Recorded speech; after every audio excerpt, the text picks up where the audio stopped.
మీ ఇంట్లో మొదటి కోటీశ్వరుడు మీరే అవ్వాలనుకుంటున్నారా? ఈ ఫైనాన్షియల్ వెబినార్ లో ఇప్పుడే జాయిన్ అవ్వండి. నమస్కారం అండి. డాక్టర్ శ్రీ ఆచార్య అనంతకృష్ణ స్వామి గారు. నమస్కారం. సబ్జెక్ట్ ఇంకా తెలుసుకోవాలి అనుకున్నా. దగ్గర క్లాసెస్ ఎప్పుడు ఉండబోతున్నాయి, దానికి సంబంధించిన డీటెయిల్స్ ఒకసారి. ఓకేనమ్మా. మనకి ఇప్పుడు 2024 అండి. మనకి 2 జూన్ వచ్చి విజయవాడలో ఉంటుంది, 9th జూన్ వచ్చి అనంతపూర్లో అండి, 23 జూన్ వచ్చి విశాఖపట్నంలో ఉంటుంది, 30 జూన్ వచ్చి తిరుపతిలో ఉంటుంది, 7th జూలై వచ్చి రాజమండ్రిలో ఉంటుంది. ఇది కాకుండా మనకి ఈ మేలో 28, 29, 30 మనకి గోవా సెషన్స్ క్లాస్ ఉంది 3 రోజులు. వీలైనంత తొందరగా ఎండాలు చేసుకోండి, ఎందుకంటే చాలా రష్గా ఉంది సమ్మర్ కాబట్టి. మనీ గురించి మనం మాట్లాడుకునేటప్పుడు ఆడవాళ్ళకి ఏం చెప్తారు అసలు? మనం ఇప్పుడు ఆడవాళ్ళ గురించి ఎపిసోడ్ చేస్తున్నాం కాబట్టి నేను ముందే చెప్పాను ఏంటంటే, ధైర్యం ఉన్న వాళ్ళే ఈ సబ్జెక్ట్లోకి రావాలి, నా వీడియోలు వినాలి. ఓకేనా? ఇప్పటిదాకా ఇంటున్న వీడియోలు వేరు, ఇది కేవలం ప్రత్యేకంగా ఆడవాళ్ళ కోసం చేస్తున్నాం కాబట్టి మీరు ఈ సబ్జెక్టులోకి రావాలన్నప్పుడు నేను చెప్పిన పాటించినప్పుడు మీరు అనుకునేది మీరు సాధిస్తారు. మనం కొన్ని చెప్పుకున్నాం, మనం కొన్ని టిప్స్ కూడా చెప్పుకున్నాము. మనం బయటకు వెళ్ళినప్పుడు కాలేజీ వెళ్తాం రాకూడదు. అలాగే ఏం చేయాలంటే, ముందుగా మీరు మౌనం వహించాలి. ఇంటికి ఇల్లాలు ఏదైనా చేయగలరు, ఆమె సరిగ్గా ఉంటే ఇల్లంతా సరిగ్గా ఉంటుంది కాబట్టి ఫస్ట్ ఆఫ్ ఆల్ గట్టిగా రంకెలు వేయద్దు. ఆ పిల్లాడు ఉన్నాడు, ఏనన్నా ఇలా రా అన్నది వేరు, గట్టిగా రైట్ అని అరవడం వేరు. ఓకేనా? ఎప్పటిదాకా మనం ఎన్నో విసిగిస్తారు పిల్లలు. ఓకేనా? ఇటు భర్త, ఇటు అత్తమామ, ఇటు పిల్లలు, ఇవన్నీ బాగానే ఉంటాయి. సామరస్యంగా నెమ్మదిగా మాట్లాడే ప్రయత్నం చేయాలి, ఫస్ట్ పాయింట్. రెండో పాయింట్, పదాలని వీలైనంత తగ్గించాలి. ఓకేనా? ఒక పదాన్ని సాగదీయడం కాకుండా ఏం చేయాలంటే, దాన్ని ఎంత వీలైతే అంత కట్ చేసి చెప్పాలి. ఓకే. మూడోది ఏంటంటే, మాటల్ని సాగదీయద్దు.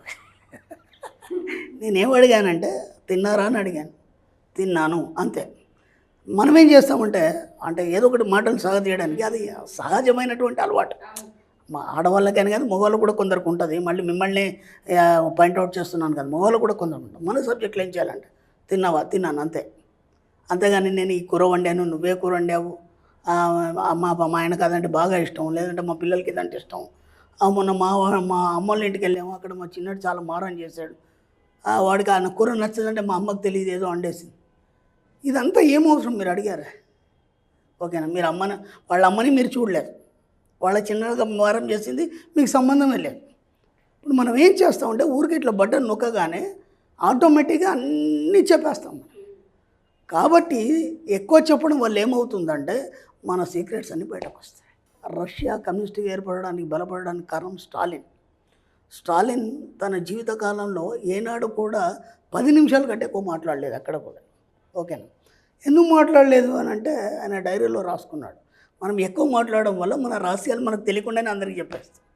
ఇప్పుడు ఏమైపోయింది, మీరు పలానా రోజు మీ అమ్మల ఇంటికి పోయినట్టు తెలిసింది. ఓకేనా? మీ అమ్మ ఏదో కూర వండినట్టు తెలిసింది. అప్పుడు మీ చిన్నోడు మారాన్ చేసినట్టు తెలిసింది.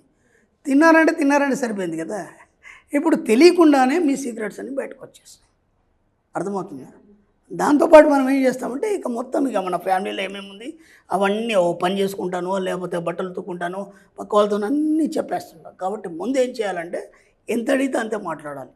యాక్చువల్గా మాట్లాడద్దు, ఎంత వీలైతే అంత నిశ్శబ్దంగా ఉండాలి. ఎప్పుడు నిశ్శబ్దంగా ఉండడం వల్ల ఏమవుతుందంటే, మీ సుప్త చేతనాత్మక మనసు చైతన్యవంతం అవుతుంది. ఎప్పుడైతే మీ సుప్త చేతనాత్మక మనసు చైతన్యవంతం అవుతుందో, మీరు ఏవి కోరుకుంటే వస్తాయి. ఏవి కోరుకుంటే అవి రావాలన్నప్పుడు దాన్ని చైతన్యవంతం చేయాలి. చైతన్యవంతం చేయాలన్నప్పుడు ఇలాంటి పనికిరాని అన్నీ దానికి అంటించద్దు. అర్థమవుతుందా?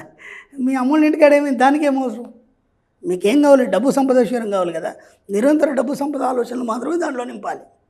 ఇప్పుడు మనం ఏం చేస్తామంటే, ఇవన్నీ చెప్పేస్తాం. దీంతో ఏమైపోతుందంటే, అవంతా సబ్ కాన్షియస్ మైండ్ తీసుకుంటాం. ఇప్పుడు డబ్బు సంపద విషయం మీ జీవితంలోకి ఎలా వస్తుంది? మళ్ళీ మీరేమంటారు, మా ఆయన ఇస్తే కానీ నాకు నడవదు, ఈ మంత్ అయినా తక్కువ ఇచ్చాడు, ఏమా అదేదో బిల్లు కట్టాలి, అది నువ్వు రేపు వస్తున్నావా, రేపు కడుతున్నావా, పోదామా, ఇన్స్టాల్మెంట్ అన్నావు, మా ఆయనకి ఇవ్వలేదండి. ఎందుకు ఇవ్వలేదు? మళ్ళీ స్టోరీ దాని వెనకాల. నేను మొన్ననే అడిగాను, ఆయన ఇలా అన్నాడు, లేకపోతే అక్కడ అలా అయింది. ప్రతి దగ్గర ఏ చిన్న విషయం వచ్చినా ఆ డిస్కషన్ని మనం పొడిగిస్తాము. కాబట్టి ఆడవాళ్ళ ముందు మాటలు తగ్గించుకోవాలి. ఓకేనా? మరి ఎందుకు చెప్తున్నా అంటే, ఈ సబ్జెక్ట్ అలా ఉంటుంది, కొంచెం కఠినంగా ఉంటుంది, కానీ ఖచ్చితంగా సాధ్యమవుతుంది. ఎందుకంటే ఎప్పుడో కొన్ని వేల లక్షల మంది ఆడవాళ్ళు మన సబ్జెక్ట్ వింటున్నారు. చాలామంది సక్సెస్ అయినారు, అచీవ్మెంట్స్ అయిన వీడియోలు, ఆడవాళ్ళ యొక్క అచీవ్మెంట్స్ మనకు చెప్పిన దాఖలాలు ఉన్నాయి. ఇది కేవలం స్పెషల్ వాళ్ళ కోసం చెప్తున్నాను కాబట్టి వాళ్ళకి కావాల్సిన రెస్ట్రిక్షన్స్ ఏవైతున్నాయో అవన్నీ ఖచ్చితంగా మీరు పాటించినప్పుడు ఖచ్చితంగా అవి సక్సెస్ అవుతాయి. ఓకే, మాటలు తక్కువ మాట్లాడాలి, ఎంత దాన్ని ఎక్కడ కూడా దాన్ని సాగదేయదు, పొడపడదు. మీ రహస్యాల్ని ఎవరికి చెప్పొద్దు. అర్థమైందా? మన సబ్జెక్ట్లో కొన్ని ఉంటాయి. నీ డబ్బు రహస్యం, ఆరోగ్యం రహస్యం, బంధుత్వాల రహస్యాలు, ఇవన్నీ ఎవరితో చెప్పొద్దు. ఇది మన సబ్జెక్ట్లో భాగాలి. అర్థమైందా? ఇప్పుడు మనం ఒక చిన్న ఎగ్జాంపుల్, ఇప్పుడు ఒక ఆవిడ సారీ షాప్ పెట్టుకుంది, మీరు ఆమె చాలా క్లోజ్, ఓకేనా? రోజు ఒకసారి ఆమెను వెళ్ళి పలకరిస్తారు. ఆమెకి ఏంటంటే, అమ్మో మా అక్కయ్య రాలేదే ఈరోజు, ఒకరోజు మీరు వెళ్ళకపోతే మా అక్కయ్య రాలేదే, లేకపోతే మా చెల్లెమ్మ రాలేదే, ఏదో ఒకటి చెప్తుంటుంది కదా. అదొక సెంటిమెంట్గా ఫీల్ అవుతారు మీరు. ఏంటంటే ఈరోజు మా అక్క రాలేదు కాబట్టి నాకు ఎందుకో ఆ కస్టమర్ ఎక్కువ రాలేదు, ఎక్కువ బిజినెస్ కాలేదు. ఒకటి ఈ అక్క వచ్చి అడగాలి ఆమెకి, ఏమని, ఎంత వచ్చింది కస్టమరు, ఇవాళ ఏమైనా బేరం చేసావా లేదా. ఆమెకి ఎందుకు, రిస్క్ అంతా ఈమెది, డబ్బులు ఈమె తెస్తుంది, బిజినెస్ గురించి ఆలోచనలు ఆమెకు తెలుసు, బిజినెస్ గురించి ఐడియా అంతా, ఏ మెటీరియల్ తెస్తే ఏది ఎక్కువ అమ్ముడిపోతుంది ఇవన్నీ ఆమెకు తెలుసు కదా. మరి ఈమె ఎందుకు అడగాలి, ఈమెకి ఆమె సమాధానం ఎందుకు చెప్పాలి.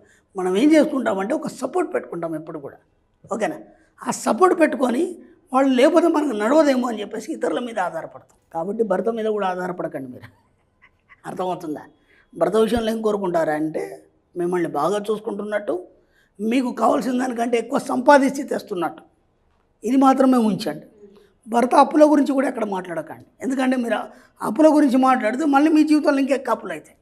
చిన్న చిన్న విషయాలే, కానీ ఇవి మీకు తెలియదు. ఇది ఇప్పుడు మనం ఏం తెలియకుండా ఏమంటే మొన్న అక్కడ తెచ్చాడు, ఇప్పుడు దీనికి అవసరం ఉంది, మళ్ళీ ఇంకెక్కడ తెస్తా అన్నాడు, ఖచ్చితంగా తీసుకొస్తాడు ఆయన అన్నప్పుడు ఏమైతే వీడు చచ్చినట్టు అప్పు చేయాలి. అర్థమైందా? మా ఆయన ఎలా అయినా తీసుకొస్తాడు, ఆ సమయాన్ని కట్టేస్తాడని నేను అఫర్మేషన్ చేయాలి ప్రతిదీ కూడా. అర్థమవుతుందా?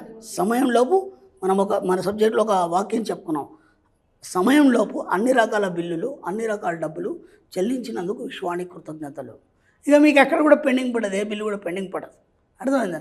ఈ అఫర్మేషన్ చేసినప్పుడు ఆయనకి ఎక్కడి నుంచో డబ్బులు వస్తాయి, లేదంటే పనిచేసే దగ్గరనే ఈయన ఓటీ చేసి కానీ లేకపోతే ఇంకేదో రకంగా ఇతను పనిచేసిన దానికి అప్రిషియేట్ చేస్తూ అక్కడ షోల్డర్ పెంచడం కానీ, దానివల్ల ఏమైపోతుంది, మీ సమస్యలన్నీ తీరిపోతాయి. ఓకే, ఒకటే ఎక్కువ మాట్లాడద్దు, సాగదీయద్దు, మీ రహస్యాలు చెప్పద్దు. ఈ 3 పట్ల చాలా జాగ్రత్త ఉండాలి, ఓకేనా? ఎవరి మీద ఆధారపడదు. అర్థమైందా? ఇప్పుడు మీరు కానీ లేకపోతే మిమ్మల్ని కానీ ఎవరైనా మీ బంధువులు కావచ్చు, లేకపోతే దగ్గర వాళ్ళు కావచ్చు, అండ్ ఒక ఫ్రెండ్ కావచ్చు, ఇందాక చెప్పుకున్న అక్క చెల్లి ఏదైనా కావచ్చు, వచ్చి రోజు సాయంత్రం ఆమె షాప్ క్లోజ్ చేసుకుని లేకపోతే ఆమె పని అయిపోయిన తర్వాత మీ దగ్గరకు వచ్చేసిన తర్వాత ఇద్దరేదో కబుర్లు చెప్పుకొని ఈ షాప్ క్లోజ్ చేసుకొని మాట్లాడుకొని ఇంటి దాకా వెళ్ళిపోతారు. అప్పుడు ఏమైతే ఇవాళ ఎంత అయింది బేరం అని అడుగుతుంది కదా ఆమె. పొరపాటున మీ జీవితంలో మీరు కూడా మీ స్నేహితులకు కానీ లేకపోతే ఫ్రెండ్స్కి కానీ ఎవరైనా సరే ఎంతైంది బేరం అని అడగకండి, ఓకేనా? ఎక్కడ కూడా అడగద్దు, మీరు చెప్పద్దు కూడా. అర్థమైందా? అడగద్దు, చెప్పద్దు. చెప్పినంత మాత్రాన తక్కువైతే ఆమె ఇవ్వదు కదా, ఎక్కువైతే ఆమె తీసుకోదు కదా. అక్కడ ఏమైపోద్దంటే అనవసరంగా మన బిజినెస్లో వేరే వాళ్ళు డిస్టర్బ్ చేసినట్టు అవుతుంది. కాబట్టి ఎక్కడ కూడా మీరు మీ యొక్క రహస్యాలను చెప్పకండి, డబ్బుకు సంబంధించిన రహస్యాలను చెప్పకండి. ఈ 4-5 మీరు ఖచ్చితంగా పాటించండి ఫస్ట్.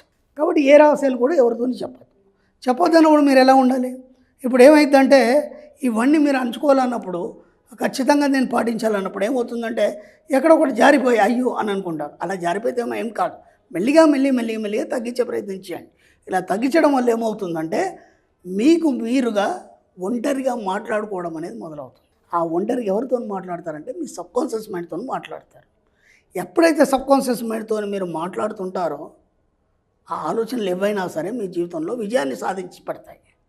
కాబట్టి వీలైనంత మాటలు తగ్గించండి, వీలైనంత పొడిగించకండి, ఎవరి మీద ఆధారపడకండి, మీ యొక్క డబ్బు రహస్యాలు ఎవరికి చెప్పకండి. Sure sir, thank you sir. Thank you అమ్మా. సుమన్ టీవీలో మీ పర్సనల్ అండ్ బిజినెస్ ప్రమోషన్స్ కోసం కింది నెంబర్కి కాంటాక్ట్ చేయండి.